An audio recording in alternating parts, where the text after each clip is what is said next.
Bonjour, bienvenue à tous, bienvenue pour ce premier grand rendez-vous Europe 1 CNews, les échos de la saison. Bonjour Aurore Berger, bonjour. Merci d'être avec nous, c'est votre grand rendez-vous.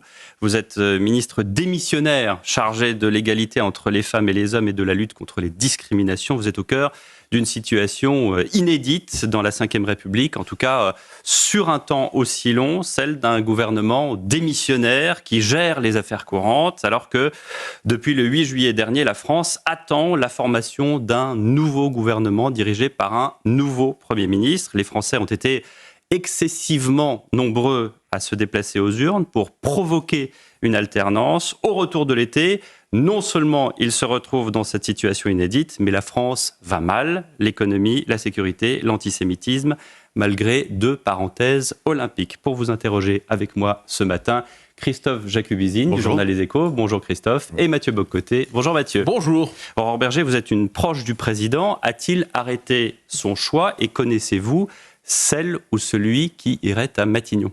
C'est le président qui le décidera et c'est le président qui le dira et l'annoncera. Vous imaginez bien que c'est un choix qui est extrêmement difficile, beaucoup plus difficile en vérité que tous les autres premiers ministres qu'il a eu à nommer.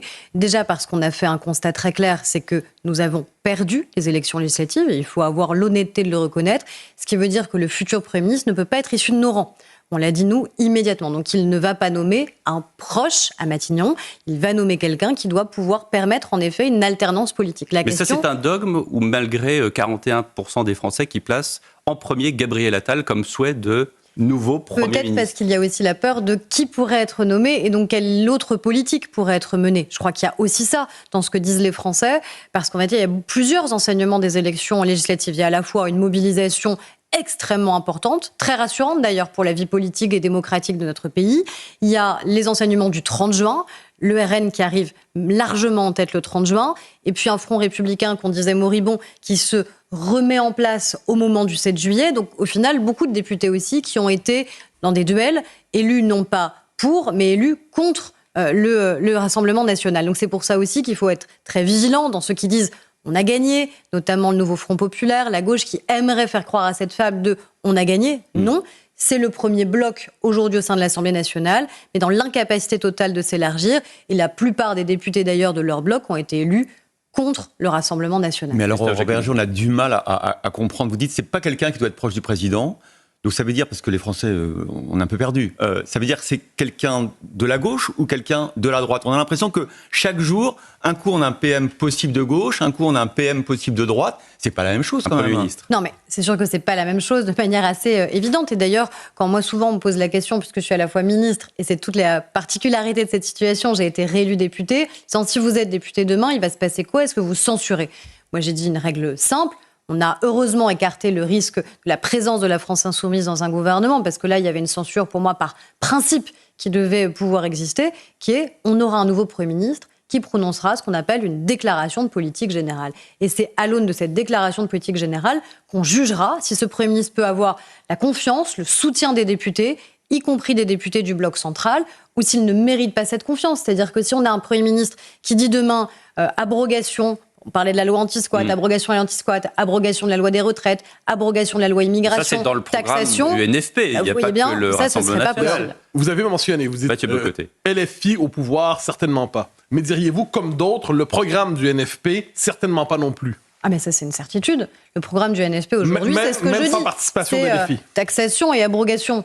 Vous disiez la France va mal. En vérité, sur un plan économique, heureusement, il y a des choses qui vont bien dans notre pays. 3 milliards de dettes, non, mais la dette, c'est un vrai sujet et on va en reparler parce que le budget qu'on aura à construire, le budget que le nouveau gouvernement aura à construire sera sans doute le budget le plus difficile qu'on ait eu à construire dans un moment qui risque d'être plutôt un appel à la démagogie, au populisme, ce qui est en général l'inverse des enjeux budgétaires que nous aurons. En revanche, sur la question de la maîtrise des prix et de l'inflation, sur la question de l'attractivité de notre pays, des investissements internationaux, sur la question de l'emploi, on est un pays qui va bien. Donc ça veut dire qu'on a justement des éléments économiques qu'il faut qu'on garde absolument. On a besoin de cette stabilité-là. Donc c'est sûr que si on rompait complètement avec cette ligne économique, par à la fois une hausse massive de l'imposition, qu'elle soit sur les ménages, qu'elle soit sur les entreprises, avec la question de la hausse du SMIC, qui en vérité n'augmenterait pas le pouvoir d'achat des Français, mais qui continuerait à niveler par le bas, eh bien oui, c'est un gouvernement qui n'aurait pas notre soutien. Que veulent les Français, Aurore Berger ? Nous avons Nicolas Sarkozy qui, dans le Figaro, disait « La France est de droite ». Nous avons des élections européennes qui ont montré que les Français ont voté Rassemblement national. Nous avons des élections législatives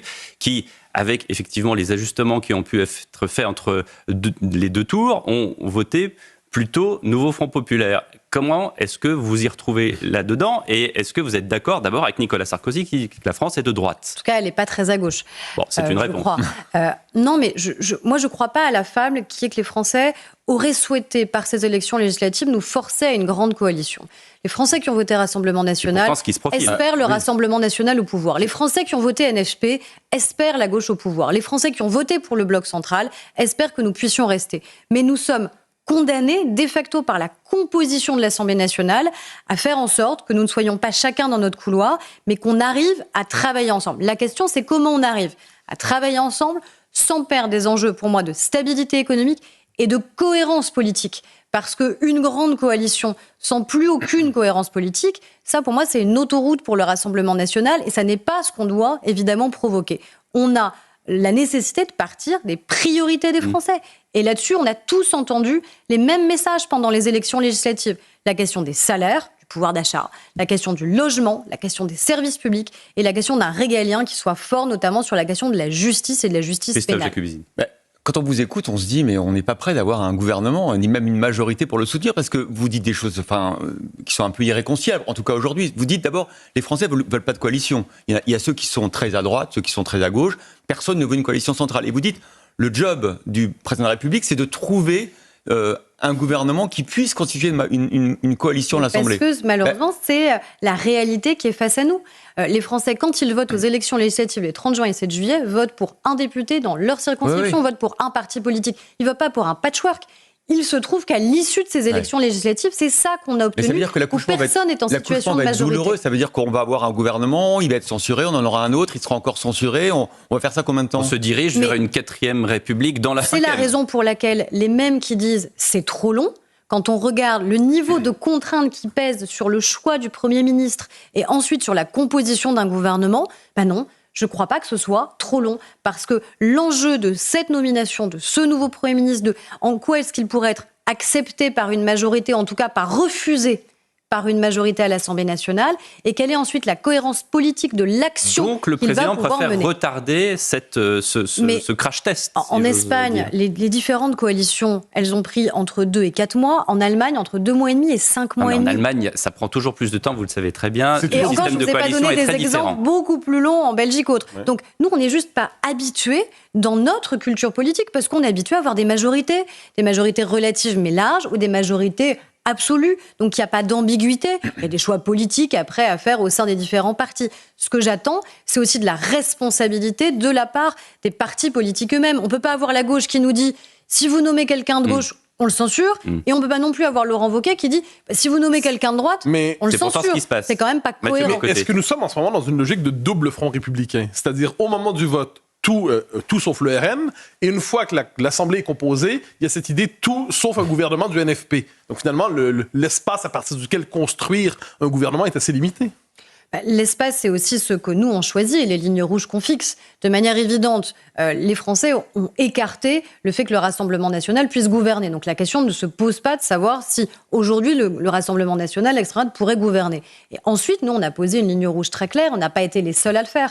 Il y a une majorité de députés à l'Assemblée nationale qui ont dit s'il y a la moindre participation d'un ministre, même d'un sous-secrétaire d'État LFI, il y aura une censure immédiate. Donc à partir de là, le président de la République, il en a tiré les conséquences de ces consultations en disant attendez, si déjà par principe j'ai 350 députés qui disent on censurera, on ne peut pas prendre le risque de nommer quelqu'un qui soit mettrait au sein du gouvernement des membres de la France Insoumise, soit appliquerait le projet de la France insoumise. Et en plus, au sein même du camp présidentiel, il y a 2 camps, si j'ai compris. Il y a le camp Borne et le camp Attal. Vous êtes duquel? Oh là là, ça n'a rien à voir. Il y a des questions. Parce que vous allez continuer à faire de la politique et sans doute dans un camp, celui qu'on appelle encore le camp présidentiel, qui lui-même est divisé. Donc non, je vous demande c'est deux choses qui sont complètement différentes. Il y a peut-être une question qui se posera sur l'avenir du parti politique et le parti politique Renaissance. Chaque chose en son temps. Je crois que l'urgence aujourd'hui pour notre pays, encore une fois, c'est de garantir de la stabilité politique, institutionnelle, économique, et d'agir sur les priorités qui nous ont été rappelées par les Français le 7 juillet dernier. La question de Pierre, elle est légitime parce que vous étiez lundi 22 juillet à la réunion secrète autour de Gérald Darmanin pour trouver un ou une candidate face à Gabriel Attal pour le parti présidentiel.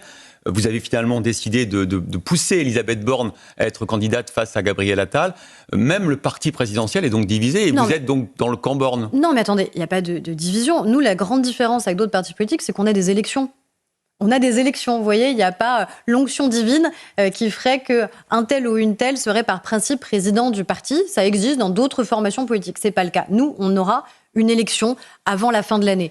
Et moi, j'ai eu la chance de servir et d'être d'abord ministre avec Elisabeth Borne. Et c'est vrai que nous sommes proches parce que c'est quelqu'un, je trouve, qui a cette qualité de femme d'État et dont on a besoin et qui a dit tout de suite qu'elle souhaitait... Écoutez, je crois qu'elle a mené des réformes qui ne seraient pas forcément classées à gauche. Je ne sais pas cette classification plus que encore Gabriel du sens. Attal. En tout cas, elle a porté la réforme des retraites, elle a porté avec Gérald Darmanin la réforme de l'immigration. Donc elle a plus de crédit que Gabriel Attal. Non, mais la question, elle ne se pose pas comme ça. Gabriel Attal, il est président de groupe. Moi, je suis ravie que ce soit le président de groupe parce que je crois que le fait d'avoir justement un ancien Premier ministre, enfin actuel et ancien Premier ministre, un peu compliqué, président de groupe parlementaire et peut-être une ancienne Première ministre qui soit présidente de parti, je crois que ça démontrerait quand même la crédibilité que nous avons. Aurore Berger est l'invitée du Grand Rendez-vous Europe 1 CNews. À tout de suite. Retour sur le plateau du Grand Rendez-vous sur Europe 1 et sur CNews en partenariat avec Les Échos. Aurore Berger, l'absence de gouvernement, de Premier ministre et surtout, devrait-on dire peut-être de ministre des Finances, inquiète bien au-delà du casting, des noms avancés, de la droite ou de la gauche, vis-à-vis de l'Europe, vis-à-vis de l'international, vis-à-vis de la guerre en Ukraine et donc de la Russie de Vladimir Poutine. Nicolas Sarkozy le dit, il ne faut pas trop tarder avant de tomber dans une crise qui pourrait devenir encore plus grave. A-t-il raison ? Il a raison qu'on aura sans doute le budget le plus compliqué à construire. On a demandé des économies budgétaires à l'ensemble des ministres, ce qui n'est jamais le plus simple. Moi, je l'ai vécu aussi en tant que membre du gouvernement. Et forcément, quand on vous demande des économies, le premier réflexe n'est pas de dire merci. Mais c'est une nécessité parce qu'on voit bien, évidemment, l'enjeu qui est le nôtre sur la dépense publique. Il y a une forme d'addiction à la dépense publique dont on a du mal à sortir et il va falloir en sortir. À la fois sur les enjeux d'efficacité de la dépense publique et de baisse de cette dépense publique. Donc, tous les ministères, y compris les ministères régaliens, la santé, la défense, etc. Ce sont justement les arbitrages qui devront être rendus. On a fait sur les grands ministères régaliens ce qu'on appelle des lois de programmation. Les lois de programmation qui donnent de la visibilité, notamment sur la question de la sécurité intérieure, la question des gendarmeries, des brigades de gendarmerie supplémentaires pour garantir la présence aussi des forces de l'ordre dans l'ensemble des territoires. Vous le savez, la loi de programmation militaire aussi, parce que ce sont des investissements qui prennent énormément de temps et on a besoin de donner cette visibilité à nos forces armées. Donc c'est protégé, évidemment, grâce à ces lois de programmation. Après, oui, on aura des choix difficiles à faire. Mais est-ce qu'il y a pas justement une responsabilité du chef de l'État ? Parce que vous le disiez très justement, hein, on est très observé par les investisseurs internationaux. On est placé en procédure de déficit excessif depuis le mois de juillet. On doit, d'ici le 20 septembre, expliquer à la Commission européenne ce qu'on compte faire pour retrouver des comptes plus raisonnables, pour rentrer un peu, revenir dans les rails. Le fait d'attendre, vous disiez, il faut faire comme les Allemands, il faut faire comme... Enfin, on n'a pas le temps. Le 20 septembre, c'est demain. Si on attend 2, 3, 4 mois pour former un gouvernement, on risque d'avoir des taux d'intérêt qui montent. C'est déjà le cas. 70 points de base d'écart avec le taux d'intérêt allemand. Ça veut dire des crédits plus chers, des crédits immobiliers plus chers, des crédits pour les entreprises, pour investir plus cher. Est-ce qu'on ne met pas en danger le pays ? On mettrait en danger le pays en acceptant n'importe qui comme Premier ministre et en acceptant n'importe quel gouvernement et n'importe quelle politique économique. Et c'est la raison pour laquelle le programme du NFP, c'était la question que vous posiez au-delà de la présence des LFI, est-ce que le programme du NFP, s'il était appliqué, tout leur programme, ferait courir ou non un risque au pays ? Oui, ça ferait courir un risque économique au pays. Et d'ailleurs, vous savez bien qu'après les élections législatives, quel a été le premier réflexe des acteurs économiques dans notre pays ? C'est de mettre sur pause. Bien sûr. C'est de ne pas prendre de risques en se disant si jamais c'est tel gouvernement qui devait être nommé, qui devait prendre les rênes du pays, eh bien, on a une véritable inquiétude à la fois sur les enjeux de taxation de nos entreprises, la question des salaires. Et encore une fois, je pense que la question des salaires, elle est primordiale, mais qu'elle ne se résume pas à la question du SMIC. On est passé de 2 millions à 3 millions de Français aujourd'hui qui sont au niveau du SMIC. Et on voit bien que ça n'a pas permis d'augmenter le pouvoir d'achat des Français. Donc ça, c'est une vraie question sociale qu'on aura à trancher, mais qui ne doit pas se faire au détriment de l'emploi et au détriment de l'attractivité. Mathieu, je me permets de faire le lien de politique et économie. Plusieurs disent, je ne sais pas si c'est votre cas aussi, qu'une prochaine dissolution est quasiment inévitable dans un an, dans un peu moins d'un an. Est-ce qu'un gouvernement, qui est promis un destin assez bref, peut engager les réformes nécessaires ou ce ne sera pas simplement un gouvernement de gestion des affaires courantes, quel que soit le Premier ministre? Moi, je ne suis pas certaine qu'il y ait une nouvelle dissolution. Ça, c'est le président de la République qui, de manière souveraine, en décidera. Moi, je crois surtout qu'il faudrait éviter qu'il y ait une nouvelle dissolution. Je ne suis pas certaine qu'une Vous la croyez probable? Je ne suis pas devin. Je pense juste qu'une nouvelle dissolution ne permettrait peut-être pas de garantir plus de clarté ou plus de clarification.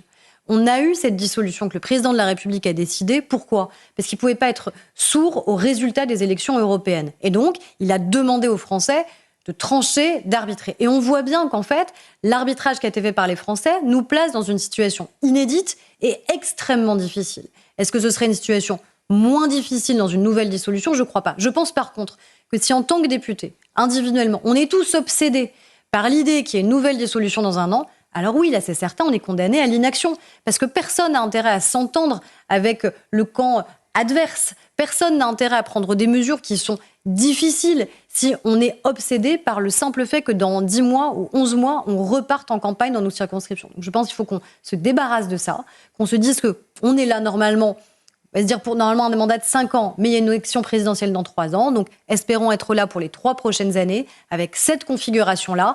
Et on doit travailler, encore une fois, sur les priorités des Français. Et dans ces priorités, on ne peut pas oublier la question budgétaire et la question de notre dette et de nos défis. Christophe Jacquemusine. Et Aurore Berger, vous l'avez dit, la question du pouvoir d'achat.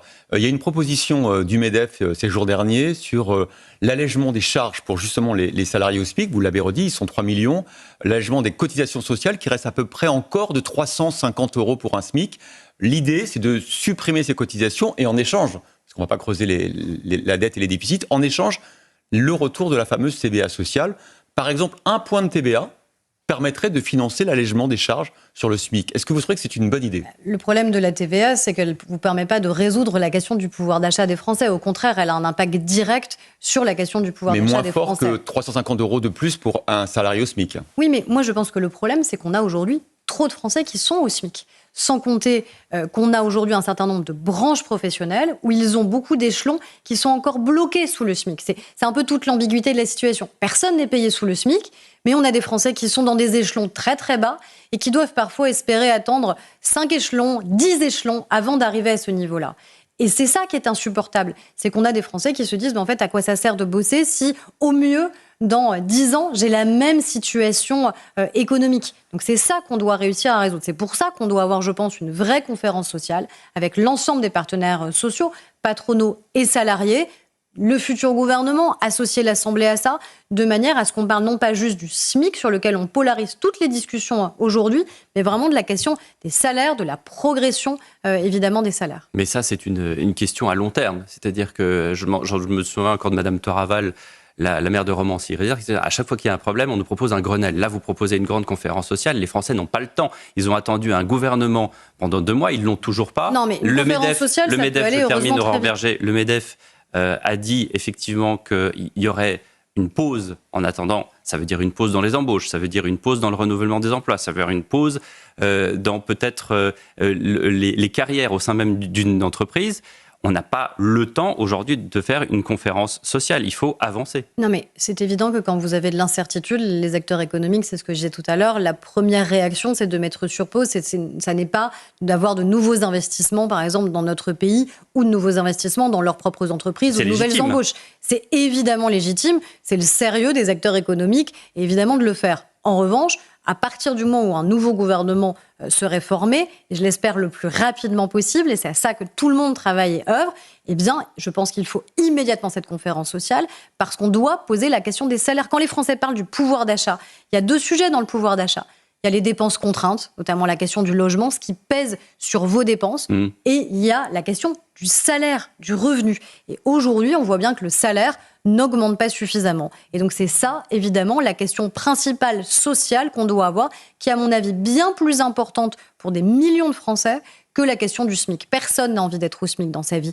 Le SMIC doit être un point de départ, ne doit pas être un point d'arrivée qui fait que pendant 5 ans, pendant 10 ans, vous êtes bloqué à ce seuil-là. Vous avez le droit à une progression dans vos carrières. Et donc c'est ça qu'on doit pouvoir garantir. Et ça ne se fait que dans la confiance avec les acteurs économiques, que dans la confiance avec les partenaires sociaux. Et c'est pour ça qu'il faut engager ce travail, je pense, très rapidement. Mathieu Bocoté. Mais est-ce qu'il n'y a pas un décalage immense entre, d'un côté, un gouvernement qui, à cause de la composition même de l'Assemblée, sera limité dans ses possibilités d'action, quelle que soit son orientation, et de l'autre côté, l'ampleur des défis que vous reconnaissez, que d'autres identifient pour la France. Donc, d'un côté, des défis immenses qui exigeraient un gouvernement capable d'action forte, résolue, et de l'autre côté, un gouvernement paralysé. De ce point de vue, est-ce que la crise n'est pas appelée à durer? C'est vrai qu'on a cette ambiguïté et ce risque, mais ça va être le rôle aussi à la fois du gouvernement, c'est-à-dire quelle est la méthode d'action qu'il va mettre en place, comment il associe le Parlement, comment il associe les partenaires sociaux, les partenaires et les acteurs économiques et institutionnels de ce pays, et la responsabilité des parlementaires. Si chacun est figé dans son couloir, si la seule obsession des députés est de dire quand est-ce que je peux appuyer sur le bouton pour censurer le gouvernement, c'est sûr que personne n'avancera. Et à la fin, qui sera comptable? Nous tous. Mais est-ce qu'il n'y a pas de différence insurmontable des diagnostics entre ce que dit la gauche, entre ce que dit le RN, entre ce que dit le Bloc central ou la droite classique?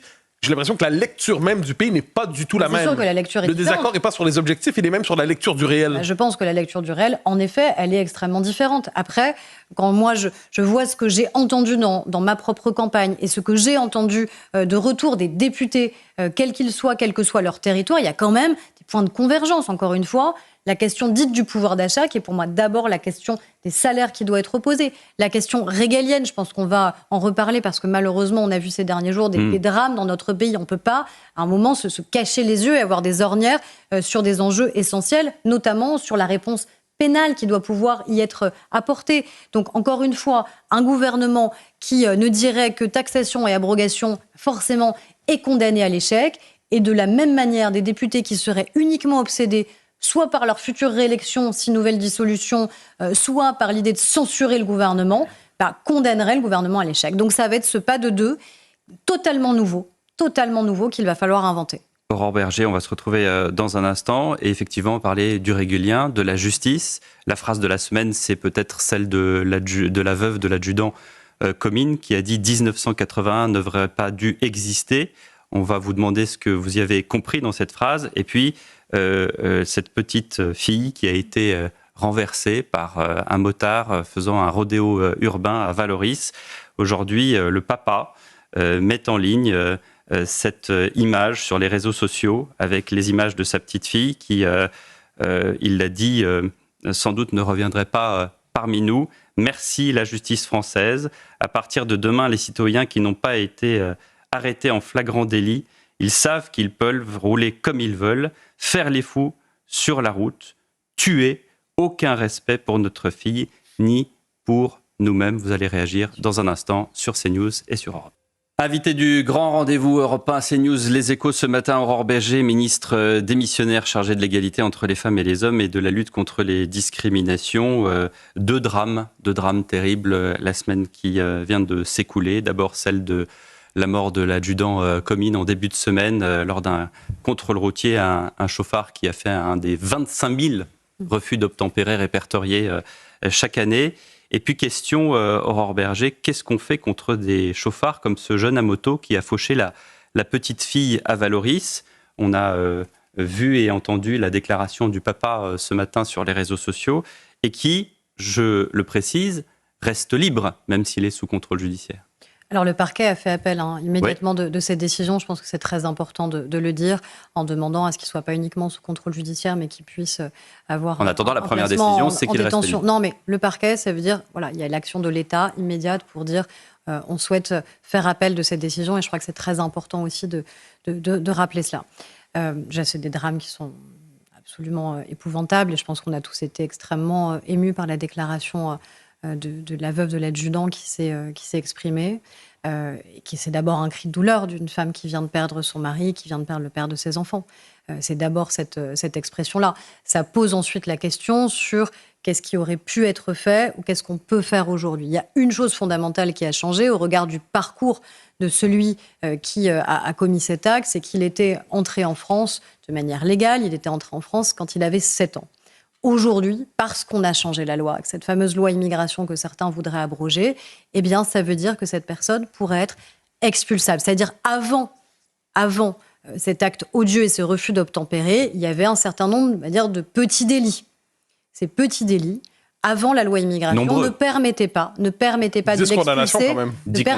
l'expulser parce qu'il était entré en France avant ses 13 ans. Après la loi immigration, le fait qu'il ait commis ces délits et que ces délits aient fait l'objet de condamnation permet de l'expulser. Donc ça veut dire que la loi, elle est utile et qu'elle était nécessaire à changer. Elle est utile si elle est appliquée. Là, en l'occurrence, elle n'a pas été appliquée. Tout simplement parce qu'elle est entrée en vigueur, vous voyez bien, après que ces délits aient été commis. Donc à partir de maintenant, et c'est un message très clair à envoyer à celles et ceux qui sont entrés dans notre pays, y compris avant l'âge de leurs 13 ans, il n'y a plus ces mesures dites de protection qui existaient. Ce qui compte, c'est les actes que vous commettez dans notre pays. Et si vous commettez ces actes-là, si vous commettez ces délits, alors vous n'avez pas vocation à rester et vous pouvez être expulsable. Et je crois que ça, c'est un message de clarté et un message de fermeté, évidemment, qui doit être impérativement rappelé. Et puis après, sur la question des refus d'obtempérer, c'est un fait de société. À partir du moment où il y a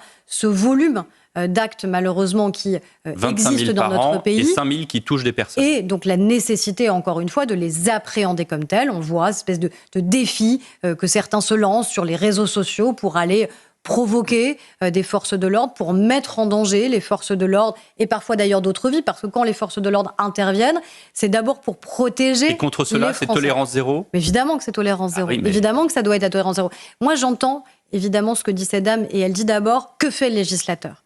Mais en réalité, le législateur, il a agi. Les règles, elles sont claires. La loi a été changée. Les peines encourues sont extrêmement claires. Maintenant, il faut que ces peines s'appliquent, soit appliquées, soit mises en œuvre. Mathieu Bocoté. Nous reviendrons dans un instant sur la déclaration tout à fait forte de la veuve de l'adjudant Combine, mais juste avant, vous avez utilisé un terme qui me semble important et qui fait polémique. Vous dites « fait de société ». Pourtant, si j'écoute, si je lis ici et là, des politiques, des médiatiques, ils s'entêtent à présenter de tels événements comme des faits divers. Le mot fait divers qui sert quelquefois presque à les banaliser, à dire ça n'a pas de portée politique, ça n'a pas de signification collective. Est-ce qu'on abuse du terme fait divers pour présenter de tels événements? Il y aura toujours des drames. Celui qui vient sur votre plateau en disant « grâce à moi, tous les drames seront évités » ment. Bien sûr, évidemment. En revanche, la manière de présenter les choses, évidemment, elle a ensuite un impact sur le réel, elle a un impact ensuite sur nos décisions politiques. À partir du moment où vous avez des milliers d'actes qui sont commis, à partir du moment où vous voyez les mêmes faits se répéter, le même déroulement de faits, la même manière de provoquer les choses, et ensuite d'ailleurs les réactions politiques qui sont souvent les mêmes, des différents côtés, oui, je crois que ça veut dire que c'est un fait de société et qu'on doit le traiter à la racine. Ça pose la question de la violence des jeunes dans notre société. Ça pose la question du soutien aux parents et de la responsabilisation des parents. Moi, je me souviens, ça devait être d'ailleurs sur votre plateau quand j'avais parlé de parents défaillants, à quel point j'avais été critiquée. Je l'assume. On a des parents qui parfois aujourd'hui démissionnent, abandonnent leur rôle de parents, qui est aussi un rôle de mettre en sécurité leurs enfants, de protéger leurs enfants, d'éduquer, d'accompagner. On doit avoir cette responsabilité-là, évidemment,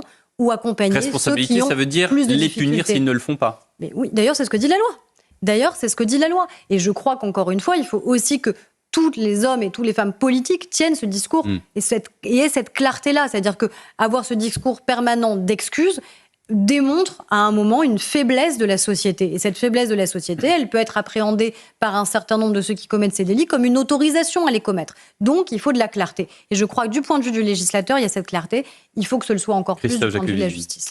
Oui, il y a la théorie, il y a la pratique. Et Pierre évoquait effectivement la réaction qu'on peut comprendre de la veuve de l'adjudant Comines sur cette phrase « 1981 n'aurait pas dû exister ». Qu'est-ce que vous avez compris, vous? Honnêtement, je ne sais pas. Et puis, je ne suis pas là pour faire l'interprétation de ces propos. Moi, je crois qu'il faut... Ce que beaucoup ont compris, c'est l'abrogation de la peine de mort. Je ne sais pas, parce qu'elle n'a pas dit les choses clairement. Donc, moi, je ne veux pas interpréter ou mal interpréter ce qu'elle a dit. C'est un cri de douleur, encore une fois. Une femme qui a perdu son mari, le père de ses enfants. Ça mérite beaucoup de respect, beaucoup d'humilité. Mais 1981, et après, on peut avoir des désaccords politiques, c'est 1981, c'est un marqueur. C'est-à-dire, il y a effectivement cette date qui est dans l'histoire contemporaine de la France, qui est l'abrogation de la peine de mort. Et puis, c'est aussi l'installation d'une justice, on va dire, différente. certains disent ça a été le début du laxisme dans la justice, les syndicats de magistrature divers et variés. Ensuite, il y a eu toute une série de dogmes, de doxa qui disaient la prison, c'est peut-être pas forcément la bonne solution. Aujourd'hui, on parle, du retour peut-être des peines courtes. Nicolas Sarkozy, à l'époque, avait mis en place les peines planchées, qui ensuite ont été immédiatement changées, ou en tout cas enlevées sous le quinquennat Hollande. Est-ce que ce qu'elle ne veut pas dire, Madame Comines, c'est en 1981, on a arrêté un système judiciaire qui fonctionnait bien? Ça, je ne sais pas ce qu'elle a voulu dire, donc c'est à elle de s'exprimer. Moi, je ne suis pas là pour faire l'interprétation. Mais elle lance un message, vous n'y êtes pas insensible, Aurore Berger. Elle lance un message très clair, évidemment, de lutte contre toute forme de laxisme, nécessité de clarté de la loi et de clarté dans son application. Moi, c'est ça qui m'importe. C'est est-ce que la loi est suffisamment claire? Est-ce qu'elle est suffisamment potentiellement sévère? Je crois qu'elle l'est, et nous n'avons eu de cesse, nous en tout cas depuis 7 ans, de renforcer à la fois les moyens de la justice, parce que la justice, elle avait quand même été désossée pendant des années. Donc quand on veut avoir une justice plus rapide, quand on parle de célérité de la justice, encore faut-il que la justice en ait les moyens. On l'a fait avec une loi de programmation justement sur la justice qui préserve ses moyens et surtout qui les augmente comme jamais ça n'avait été le cas. Et vous avez l'exemple aujourd'hui avec ce jeune à moto. Effectivement, le parquet fait appel, mais la première décision, Aurore Berger, c'est mais je la regrette. Je la regrette et c'est pour ça que je souligne l'action immédiate du parquet, puisque le parquet a dit immédiatement faire appel de cette décision. Et j'espère évidemment que cette décision pourra être revue. Est-ce qu'il y a un laxisme, non pas politique, vous dites qu'il n'y en a pas, que les lois ont changé, est-ce qu'il y a un laxisme judiciaire ? En tout cas, je crois qu'il y a un peu ce sentiment latent dans la société et de la part des Français qu'il n'y a pas une sévérité suffisante. Et là, la difficulté, c'est qu'on a à la fois des chiffres qui nous disent l'inverse. C'est vrai, quand on regarde le quantum de peines, les peines qui sont prononcées, on voit plutôt qu'on a des peines qui augmentent année après année, notamment sur des sujets qui me tiennent particulièrement à cœur, sur la lutte contre les violences faites aux enfants et la lutte contre les violences faites aux femmes. Et tant mieux, ça veut dire que quand la société dans son ensemble s'est saisie d'enjeux de société, alors peut-être que du coup, il y a une pression collective qui est mise pour que les choses changent, que les choses avancent. Et on le voit sur d'autres faits de société, on n'est vraisemblablement pas au niveau sur la réponse judiciaire qui est apportée et qui semble aujourd'hui insuffisante pour les Français. Le retour des peines planchées, c'est une bonne idée. Les peines planchées, on pourra en débattre de toute façon à l'Assemblée nationale. Vous êtes pour ou contre ? Mais ça dépend de la mise en application. Ça dépend de rien du tout. Votre avis, vous. Mais non, parce qu'il y a des peines planchées qui avaient été mises en place dans certains cas. Donc pourquoi certains cas permettraient que des peines planchées existent, d'autres non. Certains disent qu'il faut des peines planchées uniquement quand, par exemple, ce sont des forces de l'ordre qui subissent des drames. Est-ce que ça doit être que les forces de l'ordre ? Ou est-ce qu'à la fin, quand quelqu'un, malheureusement, voit sa vie être fauchée, est-ce qu'on doit faire la différence en fonction de l'état de la personne ? Bref. Donc c'est un débat qui est un petit peu plus complexe que cela. Moi, j'ai pas du tout de tabou à appréhender ce débat et à ce qu'on ait ce débat à l'Assemblée nationale. Moi, ce que je veux, c'est quelque chose d'efficace, qui réponde à cette préoccupation majeure des Français. On porte toujours attention, avec raison, au vocabulaire. Vous connaissez, pendant des années, on disait le sentiment d'insécurité pour relativiser la chose. Vous avez utilisé un terme étonnant, vous avez parlé de sentiment de laxisme. Est-ce qu'il y a laxisme judiciaire ou il y a sentiment de laxisme dans la population? Mais en fait, ce qui est difficile, c'est déjà quel type de décision de justice vous regardez, sur quel type d'affaires. Et encore une fois, quand on regarde le quantum des peines, c'est-à-dire le nombre d'années, par exemple, de prison, est-ce que c'est de la prison ferme ou de la prison avec sursis, on voit qu'année après année, les peines augmentent. Donc on n'a pas statistiquement, j'allais dire, de mesures qui nous diraient oui, on baisse le volume de peine, on condamne moins, etc. En revanche, on voit que sur des affaires qui sont très symboliques pour les Français et qui parlent, j'allais dire, à nos tripes, notamment là, les 2 cas gravissimes qu'on vient de voir, eh bien, systématiquement, on a le même type de sujets qui reviennent. Ça pose beaucoup de questions. Ça pose des questions sur l'application de la loi pénale. Ça pose des questions sur la remise ou non en liberté. Ça pose la question sur l'exécution jusqu'au bout de la peine telle qu'elle a été prononcée. Ça pose la question du délai dans lequel la peine est prononcée aussi. Ce qu'on a fait notamment sur la justice des mineurs pour arrêter d'avoir des sanctions qui interviennent une fois que la personne appréhendée mineure est devenue majeure parce que ça n'aurait plus de sens. Bref, donc c'est tout ça qu'il faut réussir à appréhender. Aurore Berger, ce matin, cette nouvelle terrible à Gaza, 6 corps d'otages détenus par le Hamas retrouvés. 97 otages sont toujours aux mains du mouvement terroriste. Et en France, l'antisémitisme, encore, avec l'incendie de la synagogue de la Grande Motte. Vous êtes particulièrement impliqué dans votre mandat avec les assises de lutte contre l'antisémitisme qui ont été lancées le 6 mai dernier. Où en est ce projet et que donne-t-il à date ?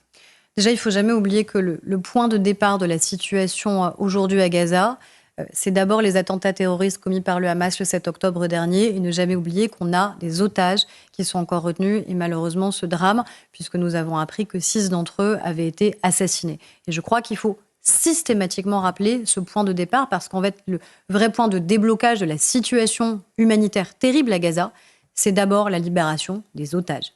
Et beaucoup, malheureusement, aimeraient oublier cet enchaînement de responsabilités. Donc c'est un appel que vous lancez encore ce matin Évidemment. sur CNews et Europe 1. Et à l'appel à la responsabilité des uns et des autres. Ensuite, ce qui est terrible, c'est les conséquences que ça a eu dans notre pays. Malheureusement, d'ailleurs, pas que dans notre pays, dans beaucoup de grandes démocraties. C'est-à-dire qu'au lieu d'avoir immédiatement un mouvement qui aurait dû être un mouvement d'empathie au regard d'actes terroristes insupportables, on a eu un mouvement de regain d'antisémitisme dans notre pays. Ce qui est très important, c'est que vous le savez, l'État a toujours été, d'ailleurs, que ce soit ce gouvernement, ce président de la République ou les précédents, implacable sur la lutte contre l'antisémitisme. Et ça nous distingue de beaucoup d'autres pays. Je crois que c'est très important de le rappeler. On marque une pause, Aurore Berger, et juste après, justement, vous nous direz quelles sont les pistes pour lutter encore mieux contre l'antisémitisme en France. Dernière partie du grand rendez-vous Europe 1 CNews Les Échos avec Aurore Berger. Ce matin, on a entendu à l'instant votre appel à la libération des 97 otages restants aux mains du Hamas. On a évoqué l'antisémitisme en France avec encore récemment cet incendie abject de la synagogue de la Grande Motte. Vous avez lancé ces assises contre l'antisémitisme en France le 6 mai dernier, avant l'épisode politique qu'on a connu. Néanmoins, il y a des pistes qui se sont dessinées. Des pistes notamment sur la question de l'école, sur la question de l'université, c'est-à-dire de la formation aussi de nos enfants, de leur éveil critique, de la compréhension qu'ils ont de ces enjeux, de ces sujets. Il y a eu un témoignage qui m'a bouleversée, moi, pendant ces assises, qui était le témoignage d'une petite fille qui expliquait qu'elle allait en classe verte, en classe de découverte, et qu'un autre enfant a refusé de partager sa chambre parce qu'elle était juive. Mais on n'est pas antisémite naturellement à 7 ans ou à 8 ans. Ça veut dire qu'il y a quelque chose qui vous a construit. Est-ce que c'est dans votre famille ? Je ne sais pas. Mais en tout cas, vous voyez bien que ça veut dire que c'est dès le plus jeune âge qu'on doit le faire. Donc on revoit la formation des enseignants pour ne pas les laisser seuls aussi en première ligne face à ces questions qu'ils ne savent pas forcément appréhender. Donc on revoit la formation des enseignants sur l'ensemble de ce que veut dire aussi l'antisémitisme, parce que l'antisémitisme a des formes, vous le voyez, qui sont nouvelles aussi sur la question notamment de l'antisionisme, qui n'est pas la question du soutien à la politique du gouvernement israélien, mais la question de l'appel à la destruction de l'État israélien, sur l'accès pour les enseignants justement à des partenaires extrêmement importants, le mémorial de la Shoah par exemple, Maison d'Isieux, qui sont des lieux de mémoire qui savent appréhender ces questions, et la question de l'université aussi, parce que c'est jamais trop tard pour agir, pour bien faire, pour penser ces enjeux et surtout pour évidemment être implacable sur la question de l'antisémitisme. Mathieu Bocoté. Mais pour lutter adéquatement contre l'antisémitisme, ne faut-il pas faire le bon diagnostic ? C'est-à-dire peut-être qu'en France, on connaît moins aujourd'hui une renaissance de l'antisémitisme tel qu'on l'a connu dans l'histoire de ce pays qu'un antisémitisme d'importation lié à l'islamisme. Si on nomme l'antisémitisme sans nommer l'islamisme, est-ce qu'on ne se contente pas d'un diagnostic très incomplet ? Je crois qu'évidemment, il faut le dire. Et malheureusement, ce qui s'est passé à la synagogue de la Grande Motte dit cela. C'est-à-dire qu'on a un acte criminel perpétré par quelqu'un qui dit clairement faire le lien entre juifs et la situation à Gaza et qui porte d'ailleurs un drapeau palestinien au moment de cet acte absolument intolérable. Donc ce n'est pas moi qui fais le lien. Ce sont ceux qui commettent des actes criminels ou délictuels qui le font eux-mêmes. Et donc ça veut dire évidemment qu'il faut poser ce diagnostic et qu'il faut être d'une clarté absolue sur ces enjeux à la fois de lutte contre l'islamisme et les répercussions qu'elles peuvent avoir dans notre pays, notamment de regain d'antisémitisme, de communautarisme aussi, qui peut se déployer dans un certain nombre de nos quartiers, les deux étant souvent intimement liés. Vous voyez bien qu'à partir du moment où l'islamisme prend le pas, il y a des regains de communautarisme, de fragmentation de la société qui peuvent exister, c'est-à-dire de communautés qui sont mises les unes en face des autres. C'est ça, évidemment, le risque que la République, sans pour autant que la beaucoup nation de doit réflexion. pouvoir affronter. Christophe Jacobizzi. Oui, vous êtes toujours donc ministre démissionnaire, chargé de l'égalité entre les femmes et les hommes. Et comment ne pas dire un mot de la situation des femmes afghanes avec cette loi qui a été promulguée le 22 août, qui, je cite, pour promouvoir la vertu et prévenir le vice, comporte un certain nombre d'interdictions, notamment pour les femmes, l'interdiction de chanter ou de lire de la poésie en public. Qu'est-ce qu'on peut faire concrètement pour ces femmes afghanes, à part évidemment dénoncer cette situation, les accueillir? Quelle est votre position? J'entendais certaines de ces femmes qui courageusement, même cachées derrière leur burqa, continuaient à se filmer en train de chanter. Je crois que c'est extrêmement fort et émouvant, et se dire qu'on en vient à imaginer des lois dans lesquelles on pense qu'il faut interdire aux femmes de se faire entendre le son de leur voix dans l'espace public. On voit ce que veut dire l'islamisme au pouvoir. C'est pas un gadget, c'est-à-dire qu'à la fin, c'est tous les pans de la vie en société, tous les pans de la vie sociale, de l'accès à l'éducation de nos enfants, puisque ce sont les petites filles qui n'ont plus accès à partir d'un certain âge à l'éducation aujourd'hui en Afghanistan. Donc oui, il faut continuer à parler de cette situation, continuer à la dénoncer dans l'ensemble des organisations internationales aussi, pouvoir le faire, accueillir, si besoin, évidemment, si certaines arrivaient à sortir, évidemment, de ce pays. Mais elles ont encore un pouvoir de coercition, ces grandes organisations internationales, comme vous le dites. Je pense évidemment à l'ONU. De la même manière que les talibans veulent faire en sorte que les femmes n'aient plus accès à la parole, le pire des risques, ce serait qu'on ne parle plus de ces femmes, qu'on ne parle plus de la situation en Afghanistan. Que finalement, on considère que tout ça n'est pas bien grave, qu'on ait des femmes dans le monde qui n'aient même plus accès à la parole. Est-ce qu'il ne faut pas trouver un nouveau moyen plutôt que s'en référer à des organisations internationales qui, en l'occurrence, pour les conflits derniers qu'on a connus... Le risque, ce serait qu'elle soit silencieuse. Et en étant silencieuse, évidemment, elle condamne d'autant plus, évidemment, l'avenir de ces femmes. Et ce ne sont pas que des femmes. Encore une fois, ce sont des enfants qui sont dans cette configuration-là. Ça veut dire que c'est des générations et des générations qui n'auront plus accès à rien. Si vous n'avez plus accès à l'éducation, vous n'avez plus aucune possibilité d'avenir ou d'émancipation. Donc c'est évidemment ça qui est en jeu. Et les organisations internationales, et la France est quand même une voix forte au sein de ces organisations, doivent être au cœur de la solution qui doit pouvoir y être apportée. Aurore Bergé, les Paralympiques en ce moment, c'est une nouvelle parenthèse dans l'épisode politique que nous connaissons. 3 médailles d'or, 6 en argent, 8 en bronze. Comment est-ce que vous regardez, comment est-ce que vous vivez ces Paralympiques ces jours-ci? Déjà, il n'y a jamais eu de distinction, nous, entre les Jeux Olympiques et les Jeux Paralympiques. Et ça, je crois que c'est extrêmement important dans le message. Il n'y a pas des sous-Jeux Olympiques que seraient les Jeux Paralympiques. J'ai pas dit ça. Non, mais je sais bien que vous ne l'avez pas dit, mais je crois que c'est très important. C'est-à-dire que c'est la même fête, de la même manière qu'on s'est réjoui, enthousiasmé, parfois même pour des sports qu'on ne connaissait pas au moment des Jeux Olympiques, qu'on a tous été chauvins et qu'on a eu envie de la réussite de la France et de la réussite des athlètes français.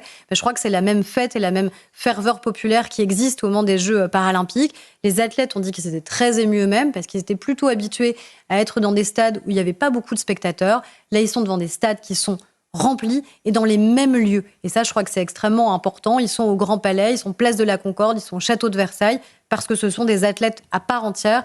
Et pour avoir eu l'honneur de rencontrer certains d'entre eux, ils ont des parcours de vie qui sont en plus exceptionnels. Donc j'espère que les Français vont continuer à regarder les Jeux, à regarder ces athlètes, aussi au lendemain des Jeux Paralympiques. Ça ne s'arrêtera pas au moment de la cérémonie de clôture des Jeux Paralympiques. Même si la parenthèse commence à s'amoindrir et les préoccupations reviennent. Juste une remarque, Aurore Bergé, vous étiez à l'UMP avant de rejoindre Emmanuel Macron. 7 ans plus tard, on voit que la matrice est en panne, c'est-à-dire que la volonté de casser ce clivage entre la gauche et la droite n'a pas fonctionné. Dès la dissolution, certains se demandaient s'il n'y avait pas une volonté, quelque part, une volonté atroce de détruire ce qu'il a construit. On se souvient de Gérard Collomb, qui avait immédiatement claqué la porte parce qu'il n'était pas en phase avec ce que disait le président. Jean-Michel Blanquer, dernièrement, sort un livre où il n'est pas tendre. Il dit que le président de la République n'est pas étranger au coup tordu.